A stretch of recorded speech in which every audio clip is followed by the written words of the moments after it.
All right, hello and welcome everyone to the What's Up Wednesday New Escape Room Kits from ISL webinar.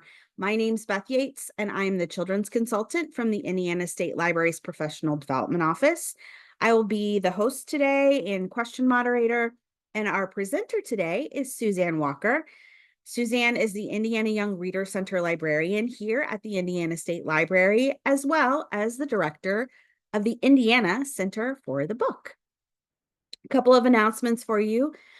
First of all, to register for other webinars or other trainings available from the Professional Development Office, please see the Indiana State Library's events calendar, which can be found on our website at www.in.gov/library, and then it's under Services for Libraries. This session's 1 hour, so you're eligible to receive 1 LEU for this presentation. If you're watching a recording of this webinar, instructions on how to obtain your LEU are in the video's description on YouTube, or you can find those instructions on the Indiana State Library's continuing education site under LEU policies. But in short, when you watch a recording, someone in administration at your library should create a certificate for you, as they're the ones who can verify that you watched. Okay. I think we're ready to get started. Again, our presenter today is Suzanne Walker of the Indiana State Library.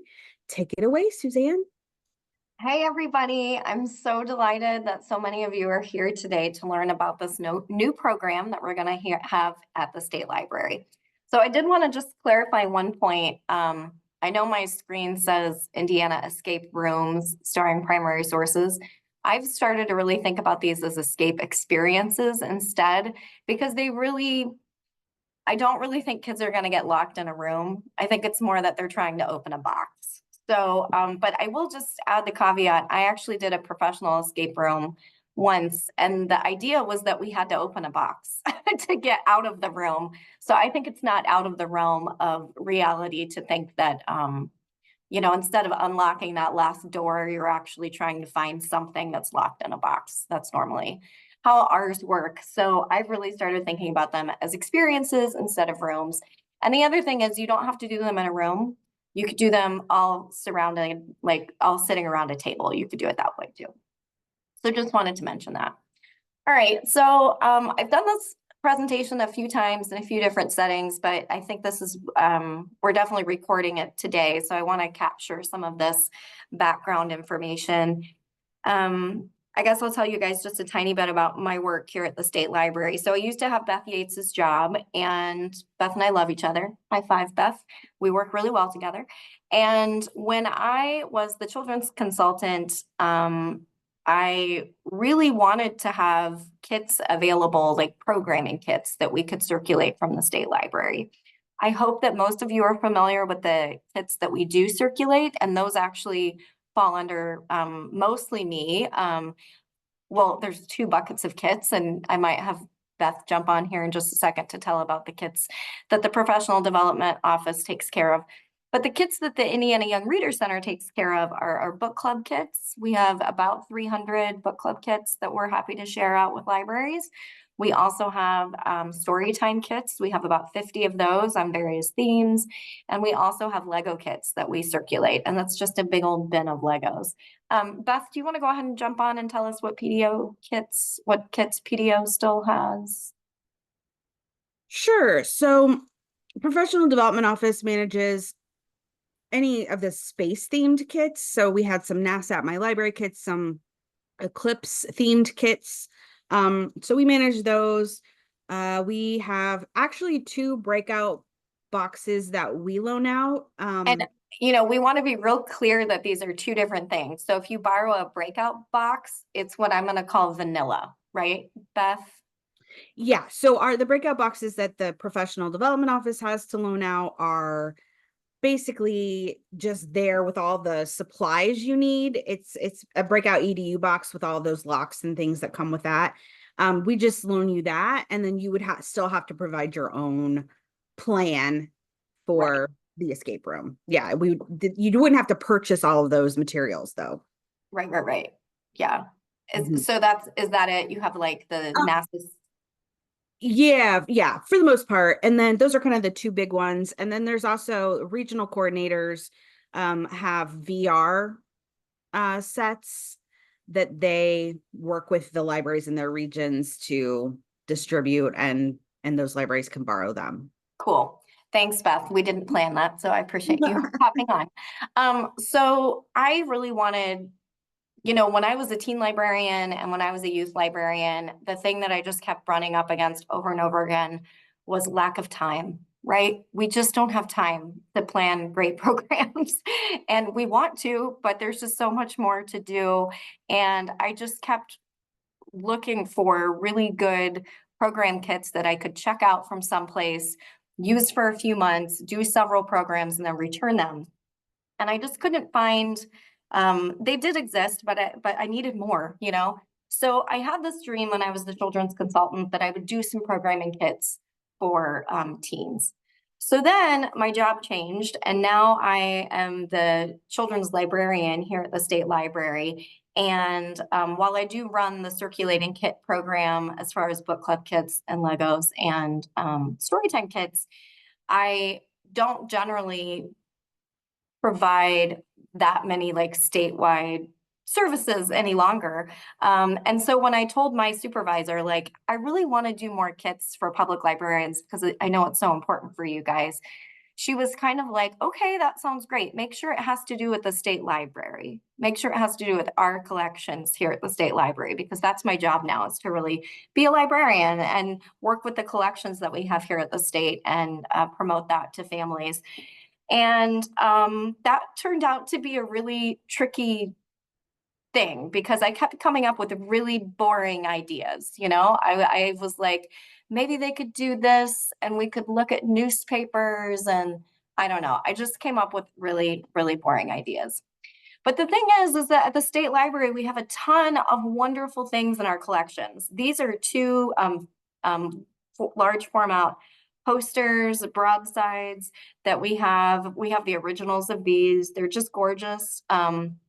They're actually on display right now down in our exhibit space because we have so many of these lovely vintage posters about traveling trains up in Chicago, or to Chicago, which is pretty great. I know they're just lovely. But we have lots of other things in our collection. We have so many amazing things. This is a little photograph from Mishawaka, Indiana, if we have anybody from Mishawaka. This is a photograph of these kindergartners who are bringing home a Christmas tree. And this was in our school collection. And I mean, we just have really amazing things in our collection that I wanted to share with people. This is a really early map of Bedford, Indiana. And so I felt like, okay, we have all kinds of really neat objects at the state library. How can I share those with kids? How can I get kids excited about our collections at the state library? So I also am a stepmom. If you are a step parent, shine your halo, because we all know it's really, really hard. I tell all my friends it's harder than being a regular parent, but I don't really know because I'm not a regular parent. I'm just a step parent, but it's really hard. It's really hard, but my step kids are amazing. They're really wonderful, and that helps a lot. And both my step kids really like escape rooms. And my stepdaughter went through this phase where all she wanted to do was escape rooms all the time. And it took my little gray cells a little while to connect those two things. But eventually I found out about a grant. And I really want to tell you guys also about this grant because it's not too hard to apply for, and you can get a pretty large chunk of money. So the grant that I worked on to get the money to buy all the stuff to do these escape rooms is a Teaching with Primary Sources grant. And the Teaching with Primary Sources grants are from the Library of Congress. And you can get a big, giant Teaching with Primary Sources grant where they give you like $100,000. I didn't have time for all of that. Or you can get a regional grant. So I applied for a regional grant, and we are all in the Midwest region. So if you wanted a similar grant, you could apply for Teaching with Primary Sources through the Midwest region. And your project that you would apply for in order to get a grant just has to have some tie-in to primary source documents. So I learned about this grant primary source documents. I knew that what I wanted to share were things in our collection at the state library.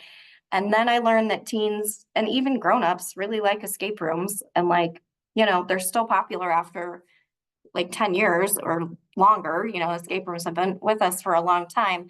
And finally, my brain connected the two things.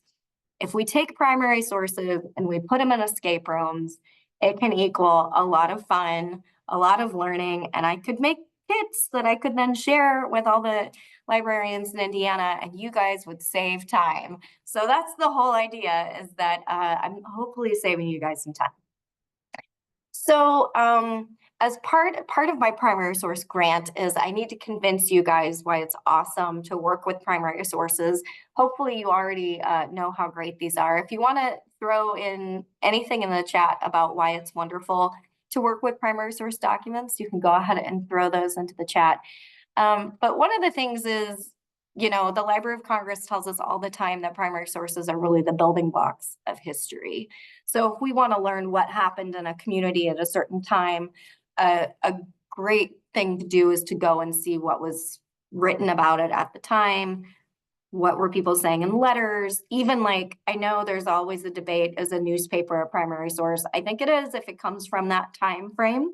So yeah, they're the building blocks of history. And also students absolutely need to learn how to analyze and interact with all kinds of information, right? And I think that's only getting harder and harder because of AI and because of all the technology that we all have access to. So learning how to analyze old sources, news sources, that's all part of that information literacy piece. And that's another great thing that you can do with primary sources. Lori, thanks for your comment. Primary sources are cool because it's a direct connection to that time period, and it's like time travel. So as I was working on my grant, I just kind of got more and more excited about escape rooms. I spent almost a year like doing some training on primary source documents. The Library of Congress has really great free training all about like teaching with primary sources. So if you want to do one of their grants, I really highly suggest that you take some of their free trainings beforehand and then apply for your grant, because then you'll know more about what you're talking about. But I knew less about like the benefits of escape rooms. I knew that my stepkids really loved them, but I didn't know how many wonderful benefits you get from doing escape rooms.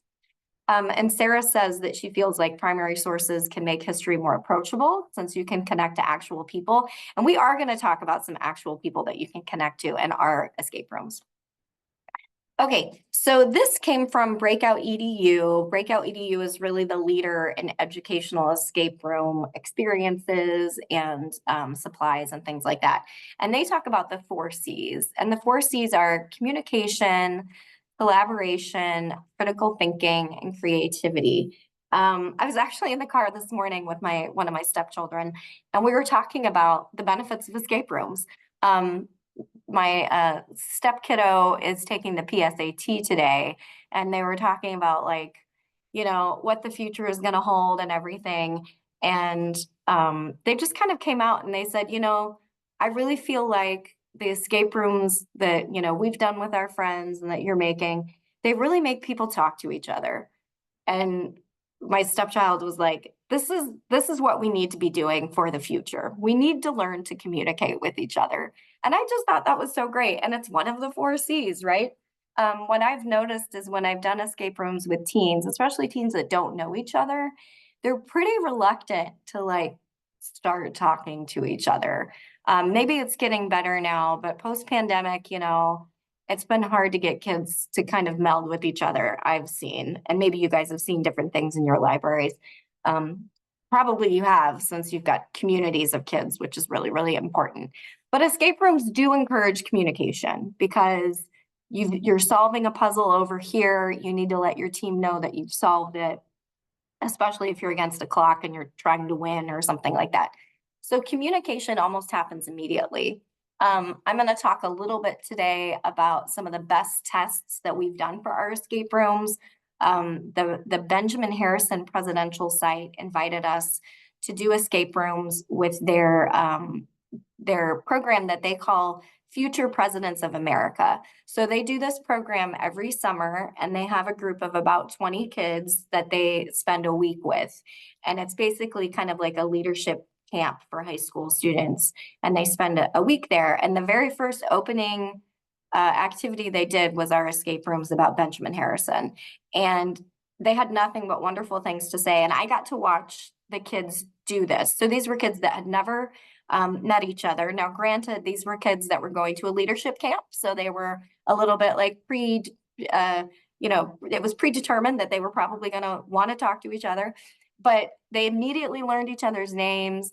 They did a lot of communication. They collaborated together. They had to think really hard about like how to solve certain puzzles. And they realized that there were like strengths and weaknesses in the room. There was one certain puzzle in that escape room where if you look at it one way, it just looks like a maze. But if you look at it another way, you can actually see numbers. And it takes a certain person to be able to see that. So that was kind of cool. And also, obviously, creativity. You have to creatively get together and think about how to solve problems and questions. Amber says communication and collaboration can directly impact whether or not your teams are inclusive of everyone in the room and are participating more than with just their best or their built-in best friends. That's so true. That's so true. So those are the 4 C's that Breakout EDU really encourages.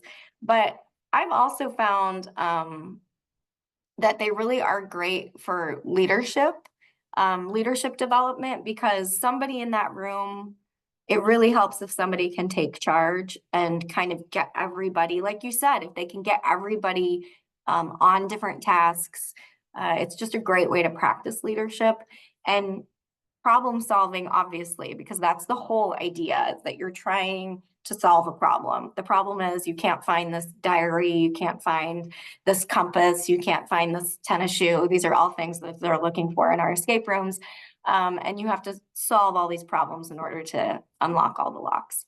And it's great for team building too. We haven't done this yet, but we have grand plans to do a lot of team building with these here at the state library. We're actually going to be offering them for state employees during their lunch breaks next, like I think in February. I think it's coming up really soon.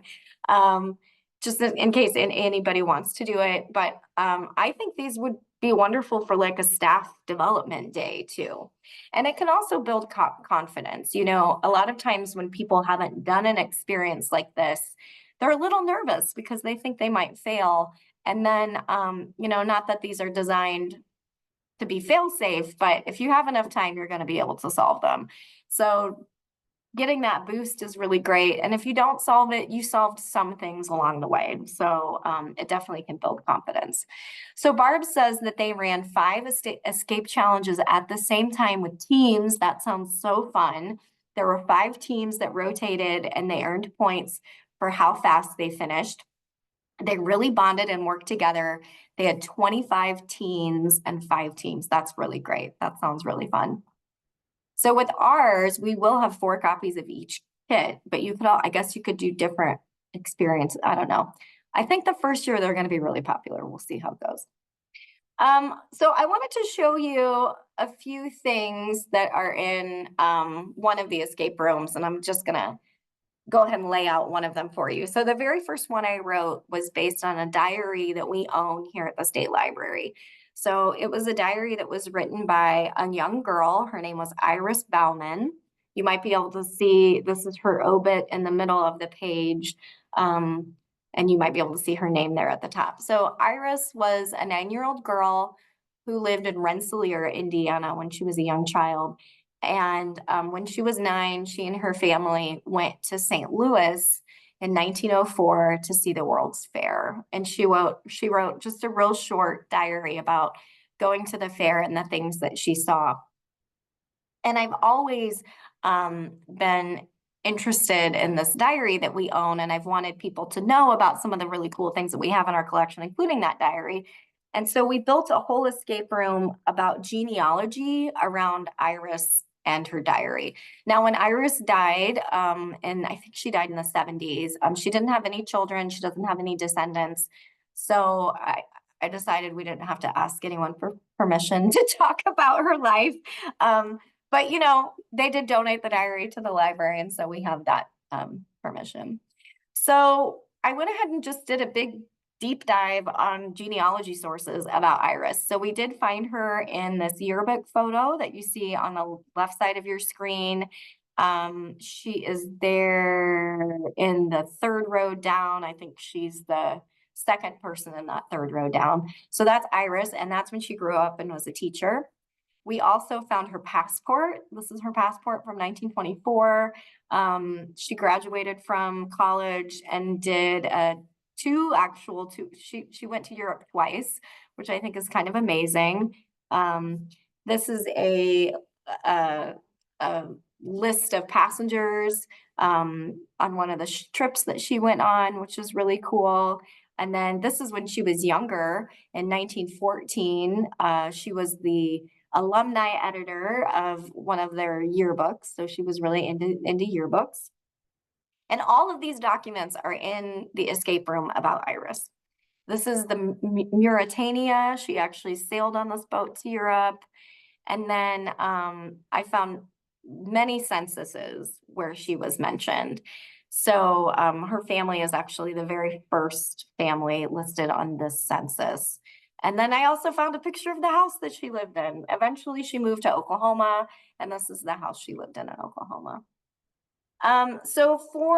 This is a different one. I'm going to go back to Iris. So for Iris's escape room, the kids are basically trying to find her diary, and they have to solve a lot of different clues and puzzles in order to unlock all the locks that are on the case that the diary is in.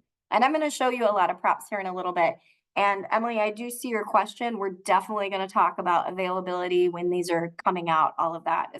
We're going to talk about all of it. Another one that we have is about aviation history in Indiana. And you guys may or may not know that in Gary, Indiana, up by the dunes there was a man who lived up in northern Indiana called Octave Chanute. And he's really known as the grandfather of aviation. So he was doing tests of flyers before the Wright brothers. And there's a big correspondence of Octave Chanute and the Wright brothers. They wrote letters to each other back and forth for kind of decades, and all about flight. And so we've got those ties. And then also in Gary, Indiana, in Marquette Park, in this beautiful park in Gary, Indiana, I really suggest you all go in summer there because it's gorgeous. They have a museum to Octave Chanute, the grandfather of flight, and they also talk about the Tuskegee Airmen. So you've got a picture on the right side of your screen, actually, and the left side of the screen, of the Tuskegee Airmen. And I didn't really realize that Indiana has some ties to the Tuskegee Airmen, but we do. And we also have lots of other interesting aviation firsts. The very first African-American woman to ever get her commercial pilot's license in the United States was Willa Brown, and she lived here in Indiana. So that was really cool. Barb, I see your question. These are really geared toward like 6th grade and up, just FYI. So the two photos that you can see here is from a collection at the Library of Congress. And the woman that you see on the plane on the right side, there's a man and a woman. Her name was Toni Frizzle, and she was a fashion photographer, but she went to the war and did beautiful pictures of the Tuskegee Airmen. So all of those are in that escape room about aviation. We also have this map. This is a map from 1948. And this shows all the airports that were in Indiana in 1948. It's a lot more than I ever thought we had. But when you think about airfields and, you know, people in the country that might have a little crop duster or something, they need a place to launch that from. So there's lots and lots of airports in Indiana. And like I said, this is a map that we own here at the State Library. Now you might be able to see in the corners of these maps, do you guys see the little red triangles, and then underneath that is some blue text? So that's a clue for this particular escape room. This map is actually a puzzle, and I just got it ordered yesterday. Yay. So once you put this puzzle together, you're also going to get a little red film viewfinder, and you can put it over those four corners to read the message. Yeah. Okay, so here's a couple of other things. I actually have these here in my office, or not my office, here in the building with me today, so I might show these to you in real life here in a minute. So, yeah, I see Kristen's question, 6th grade and up, do you think adults may be interested, or it's definitely something that adults are interested in. These are all based on Indiana history. They're all based on primary source documents, and I've tested these multiple times with multiple people, and people love them. Us grown-ups love them. I did the Benjamin Harrison one, has gotten the most testing because I got it done earlier. But we did that one with the History Collaborative group here at the State Library, which are historians that are into Indiana history and, you know, do all kinds of programming around history, and they all loved it. You know, I've also done it with folks from the Library of Congress. They all liked it. Now, I know I'm saying a lot of like these people that are already into this kind of thing really like it, but also folks that aren't into history like it too. So I've been partnering with the Hamilton East Public Library. Erin, the teen librarian over there, has been really wonderful to let us test escape rooms with actual teenagers from her community. And we've done, I think we've done about 3. I think we've done 3 tests. We've got another one, I think, next week coming up that we're going to do at Hamilton East Public Library. And this was one of the quotes from one of the teens. She said, "It was fun and I learned something," which I was like, okay, well, that's good enough. That's what our goal really is. And then another teen said, "That was really, really fun. Let's do it again." But I like this one the best. So this came from Roger at the Benjamin Harrison home. And I'm just going to give you guys a little heads up. There's a word on this next, it's a word that some people don't like, but I'm just including it because it's exactly what he said. So Roger at the Benjamin Harrison home, who's in charge of their education stuff, said that this escape room was dope as heck. Only he said the word on the screen. So I was pretty proud of that. I was happy that he was excited. And by calling it dope, he's showing his age a little bit, but that's okay. So people are enjoying them. Okay, so there are 6 stories, and we've kind of coded them as easy, medium, and hard. But, you know, we've really agreed, not agreed, I really tried to like gear these, at minimum, you could do them with 6th graders. Once you get to 4th and 5th graders, they're a little bit too intense, I think. There's just a lot of pieces. There's a lot going on. I think they don't have the focus necessarily to do it. You might be able to do it with younger kids, but I think 6th grade is kind of the low end all the way up to grown-ups. But we have 6 kits and, you know, 2 in each of these sort of categories. So one of the easier ones is the Benjamin Harrison one. We talk about a goat in that one. Benjamin Harrison used to have a pet goat. It ran away once while his grandchild was tied to a cart in the back. So that's what that story is about. We also have an easier one that celebrates Hoosier women. And then we have 2 medium ones.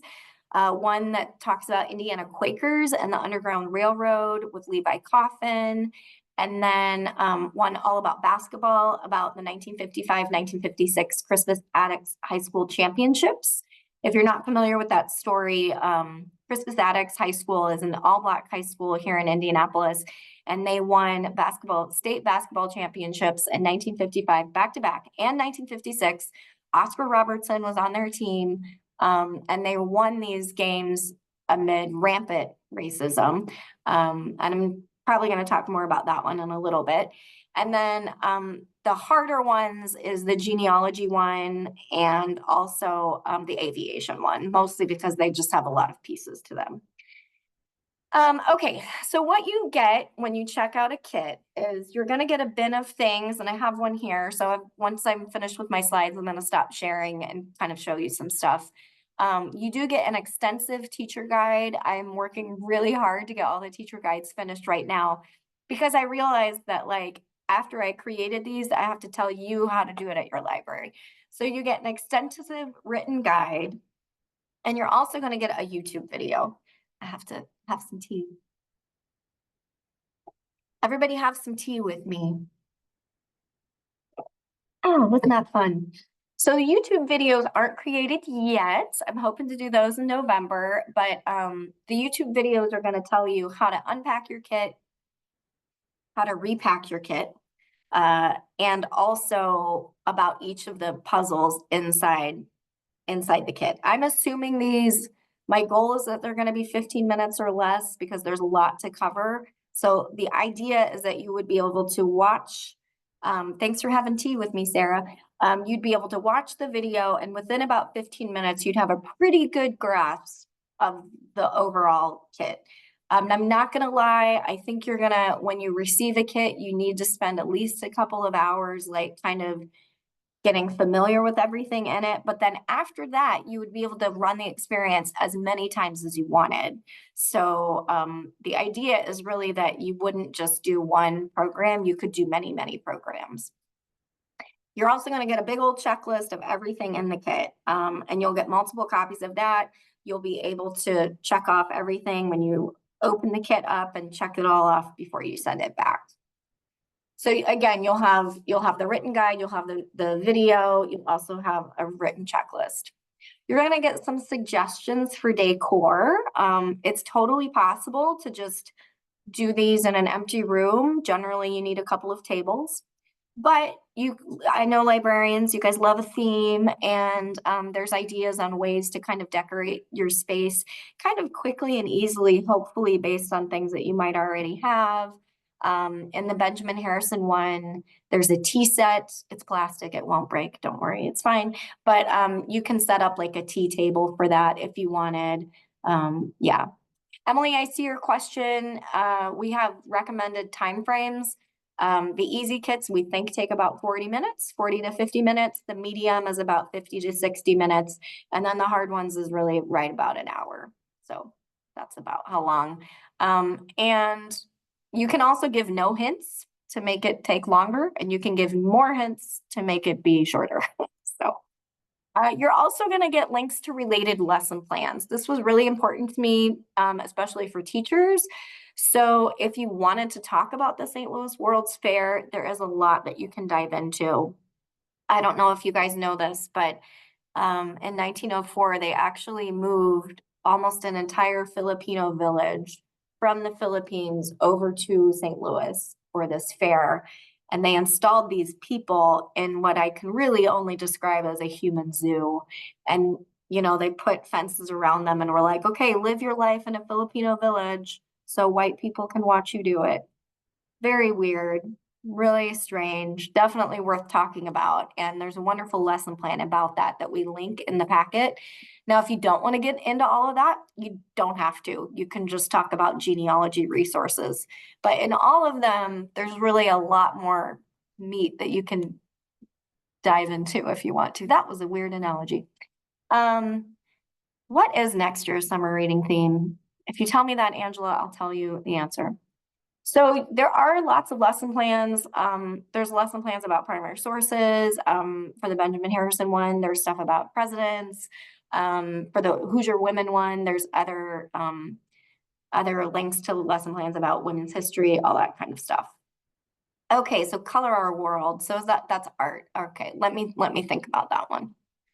Maybe the women's one would actually be pretty good because we definitely have some women artists in that one.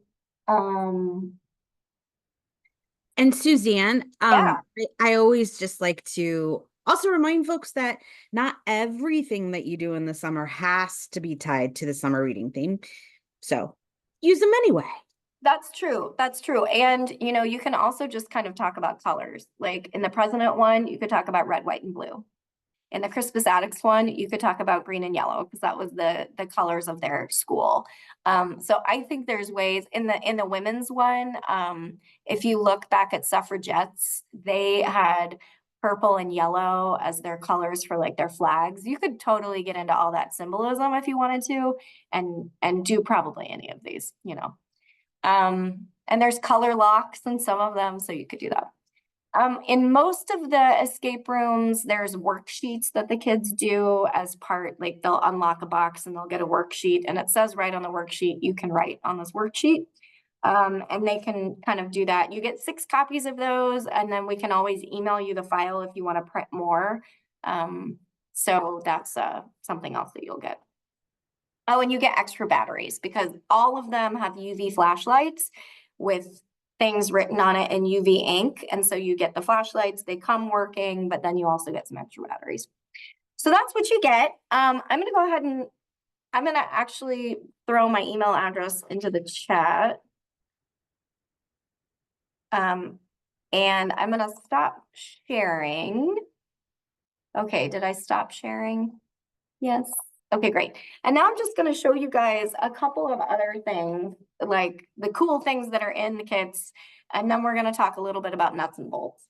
So this is one of the things that's in the genealogy kit. There's 5 or 6, I think there's 5 of these stereo cards, which are from the Library of Congress. And these are images from the St. Louis World's Fair. And then you also get this little viewer in the kit, which is cool. And the thing I love about this viewer is that it folds, guys, like so. So it's going to be flat in the kit, and then it'll be like this, and we'll have directions on how that works. And then they can actually look at these and see, you know, 3D, which is kind of neat. Maybe before I go into more things, I'll give you guys some more nuts and bolts. Let's just, if you guys have any questions, please go ahead and put them in the chat now. So there are 4 copies of each kit. You get to check them out for 60 days is what we're going to do. We're going to do a 60-day checkout. So that's the quote unquote short checkout at the state library. And the idea hopefully is that you would get the kit, you would be able to get familiar with it. And then you would be able to run the experience multiple times before sending them back to us. There are a lot of questions that we get about the locks. How do you stop kids from reprogramming the locks? What happens if you lose pieces, all that kind of stuff. For the locks are really hard. The best thing that we've come up with is that for each kit, you're going to get this locked parking lot. And there's going to be a picture of each of the locks that's in the escape room. And when the kids open it up, you need to just tell them, put it on the locked parking lot. And then the teacher really needs to monitor those locks as they're coming off. So like I said, I've done this multiple times with teens. And as long as you reiterate at the beginning, like, you're going to get in trouble if you mess with our locks. Hopefully, I mean, I know there's kids that will do it anyway, but hopefully for the most part, we'll be able to get locks back that are still workable. You can still open them and close them and all of that. If something should happen, and well, all the kits are going to have this lock in it with the key. So it is actually possible to lock the key in a box. Of course, it's not going to come that way, but if that should happen, we have spare keys here at the state library that we could get to you. But that's another good reason to just keep a real good eye on the locks as you go through. If you lose an item, there's a lot of things that we can replace quickly. Printed clues we can make again. We've laminated a lot of stuff. So those things we would be able to easily replace. Some things are harder to replace. We are going to have these newspapers. So each kit is going to have a newspaper. This is a beta version. We don't have the real versions yet, but we're getting them soon. The newspapers are actually going to be printed on vinyl, so they won't tear and they'll be really sturdy. And they will be double-sided, just like a regular newspaper. But if something would happen to one of those would be really hard for us to replace.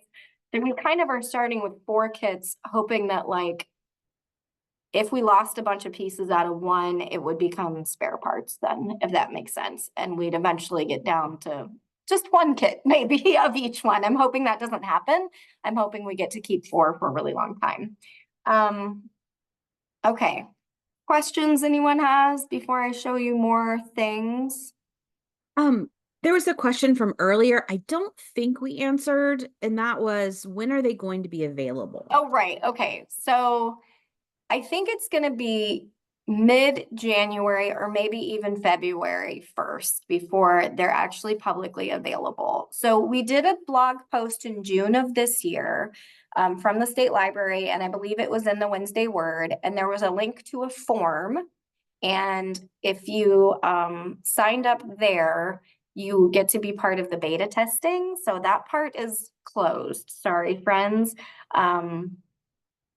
There's no opportunity to get into the early testing right now. But so I've got about 20 folks that are going to receive a kit on December 1st. And that's really so we can work the bugs out, make sure it works, make sure that the information that I'm getting in the video is enough information for everybody. But I believe we're going to do so that's sort of like the soft launch, but I think we're going to do the big thing where they're open for people to book stuff in February. However, and maybe let me see if I can do this kind of quickly. There it is. Yep, I'm going to be able to do it quickly. I'm going to go ahead and pop the form in the chat here, because if you guys want to, you can go ahead and fill out the form and I will let you sign up early. Okay. So if you want to get in, and I believe that maybe somebody can check that link and let me know if that link worked. So if you fill out this form, I will let you get into KitKeeper and do reservations, or you'll probably actually do reservations directly with me before I open it up to everybody in the state. Okay, so that's the best I can do for that. And Susan, I can't, go ahead, Beth. I was just gonna say the link seems to be working. Yeah. Okay, perfect. Thank you. And I also just wanted to, for the benefit of those watching as a recording, this is for people who watched it live. Yes, Sorry. that's right. I'm sorry about that, Beth. If you're watching a recording and you can find our blog post, just search for Escape Room blog post, Indiana State Library. If the form is still working, feel free to fill it out. I imagine it's going to close probably around December 1st, 2024, FYI. I went ahead and clarification. Go ahead, Beth. I reposted the link. Just a heads up, Suzanne, I think you have your set to hosts and panelists, the chat. So you'll want okay, great. Thank you. But I sent it out to everybody. Yep. Okay, thank you. Thank you so much. I certainly do. I will change that to everyone. Okay, great. And Susan, I can't confirm whether or not you're part of it because I don't have my list in front of me, but I hope you are. That would be great. And Laura, I'll go ahead and put that back up. Let me share my screen and then I'll put the names of the kits back up for you. Give me 1 second.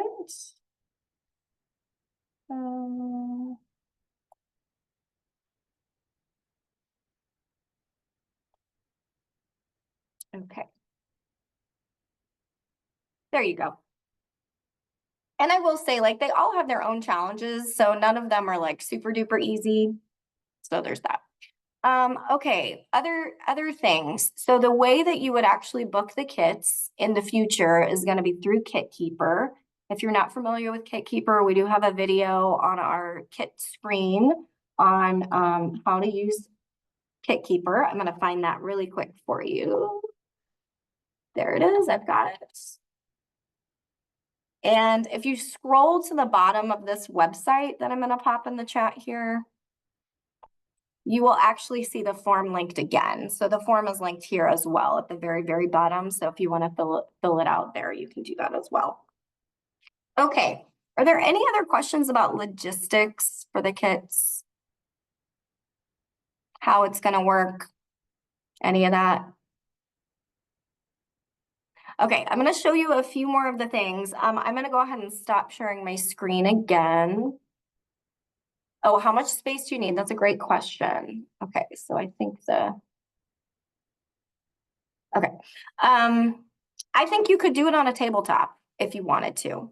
I've done these with 2 tables smushed together, like 2 6-foot tables smushed together. You could probably do it on 1 6-foot table. It really depends on how many people you have doing it. And this is a great question too. How many people can do the room? I don't know how many of you guys are familiar with doing escape rooms, but it's generally for smaller groups. And that's the one thing that I was kind of bummed about when we started doing our testing. I really wanted this to be for like a group of 12 kids. It really works better with a group of like 4 to 8 or maybe 10. So that's kind of the bummer, I think, is that, it really is better for smaller groups, which is why I think it's great for you guys to do these multiple times. So like you could offer, it's an escape room evening and you sign up for a slot. Because the other thing is you'd want probably 15 minutes in between to reset. But most of them, if you know your kit, you would be able to reset within 15 minutes. 30 minutes would be better. So just give yourself that time. Okay, I'm going to show you a couple more things that we've got. This one I'm really proud of. In the women's escape room kit, there's actually a deck of cards. So this is what the cards look like on the outside. Amazing women from Indiana. And then on the inside, every single one of these cards is an amazing Hoosier woman. So this one is Valeska Surratt. She was a silent film actress. She was born in Owensville, Indiana. This one is Alice Hamilton. She grew up in Fort Wayne, and she was the first woman to teach at Harvard Medical School. She was from Indiana. This is Moss Saw. She was a Potawatomi chiefess in Fulton County, Indiana, and she was involved in treaties. They are cool. They were also expensive. Helen Corey was an Arab American cookbook writer, and she was an elected official who lived in Terre Haute, Indiana. So I was really super proud of these. We did actually get 6 decks of these in case we lose any. This is Sally Stewart. She was the leader in local, state, and national Black women's clubs for decades, and she lived in Evansville. Yes, Susan, a lot of work went into the cards. Thanks for noticing that. So this one is for the women's escape room, and really for each kit, I wanted something pretty cool for you guys, So there was that. There are several books that are coming with all the kits. In the Christmas Addicts one, this is Unbeatable by Philip Host. If you guys are familiar with the book Addicts by Philip Host, this is the same book, only in paperback. So this book actually teaches kids how to use indexes. I was really shocked that I put this in the Christmas Addicts basketball escape room. And when my stepdaughter and her friends tried it out, they didn't know to use the index. And they were like, how are we going to know what page this person is on? And finally, I was like, I think you guys need a hint. You need to use the index. And then they learned how to do it. So anyway, that was pretty cool. So that's one. This is a book that's in the Benjamin Harrison one. This is called Old Whiskers Escapes. And this is that story about the goat. And these are actually all signed by the author. She had coffee with me. And so the kids are trying to find this book signed by the author. That's the goal in that one. And then this one is A Good Night for Freedom. This is a book about the Underground Railroad in Indiana. It's by an Indiana author, Barbara Nick Morrow, and it's about the Levi Coffin House. So there's a copy of this in each of the Quaker escape room kits. I'm just going to run you through a few other cool things. Eventually, this is going to be Iris's diary. It's going to have sheets of her diary inside here in page protectors. So that's what her diary is going to look like. One of them, the aviation one, takes place in a museum. So you're going to get these little museum exhibit things. In that one, in the Iris one about genealogy, there's a fake book. This isn't a real book, it's a box. And there'll be clues in that box. And then I also wanted to show you guys the puzzle pieces because they're super cool. They're acrylic and they're really big and sturdy. So I'm hoping that they'll be hard to lose and hard to break because they're going to be plastic and sturdy. Does anyone have any other questions? I can keep showing you fun things. This is the goat that's going to be in the Benjamin Harrison escape room. Some of you probably have this goat in your library and you know that it's a puppet and you can hide a key inside. So there's, oh, and actually there's a letter inside. Wow. Dear researcher, I'm a puppet. I'm a puppet, similar to the goat you're holding. So this letter is from a puppet. It's from Sammy the Interviewing Toucan. Sammy the Interviewing Toucan is me, and I interview authors with a toucan puppet, and he's generally the villain in a lot of these escape rooms. Amber says, will libraries be able to check out more than one kit or copy at a time? You will be able to check out more than one copy at a time, but I think that's what I think we're going to try to limit it to just having one theme at a time, if that makes sense.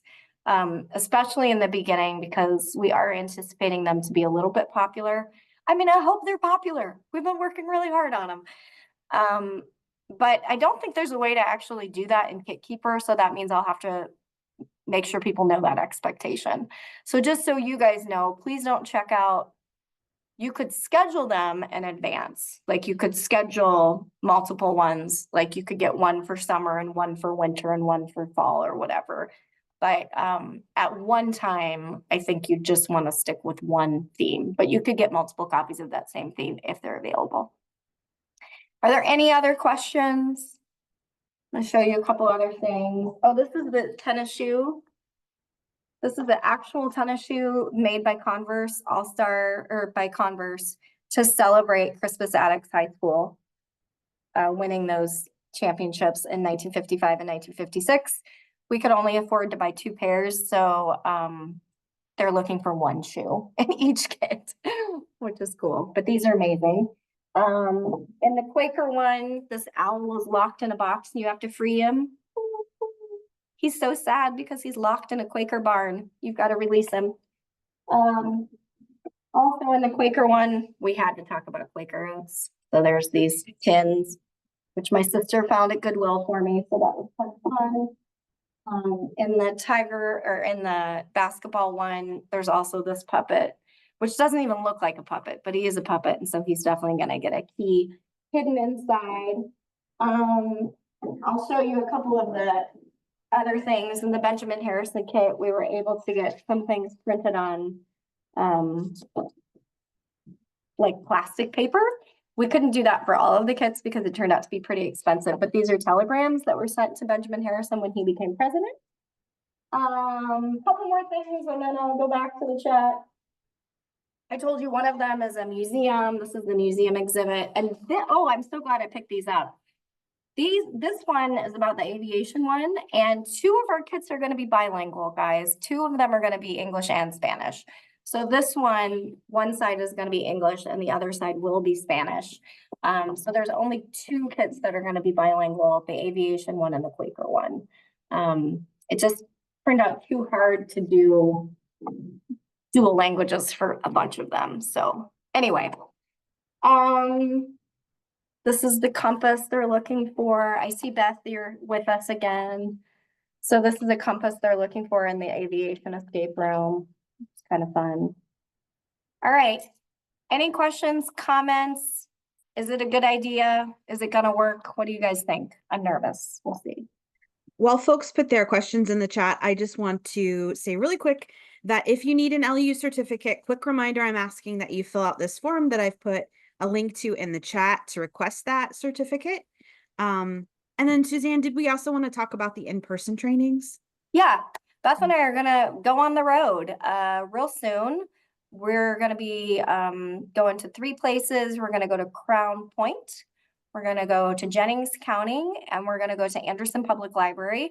Beth just put all of those things in the chat. And during those trainings, they're 2-hour trainings, we're actually gonna run some of the rooms so that people will be able to do them.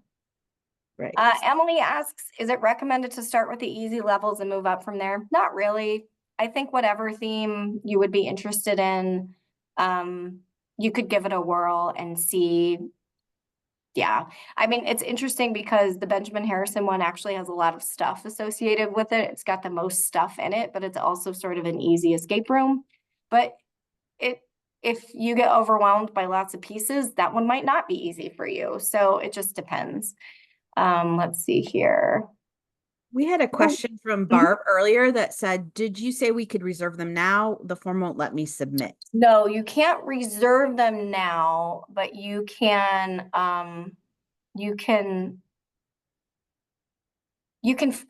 well, it makes me sad that that form's not working. I'll check on that right away. You should be able to submit that form, which just says like what you would be interested in, but it's not technically a reservation until you hear from me that I'm going to send you a kit, if that makes sense.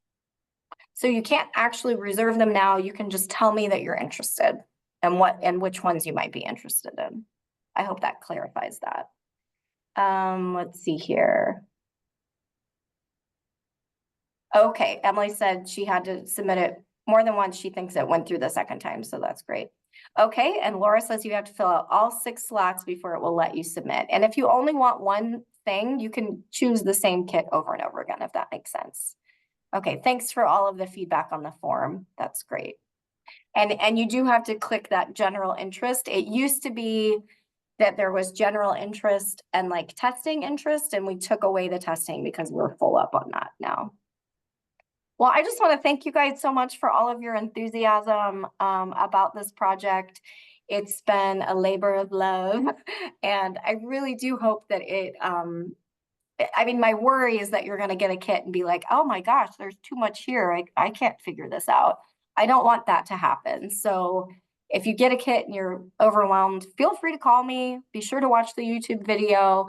Obviously, we want you guys to have what you need to be able to run these, multiple times. And if you end up doing them and you want to send me some pictures of your events just so that I know, that would be amazing. I really hope it works out for everybody.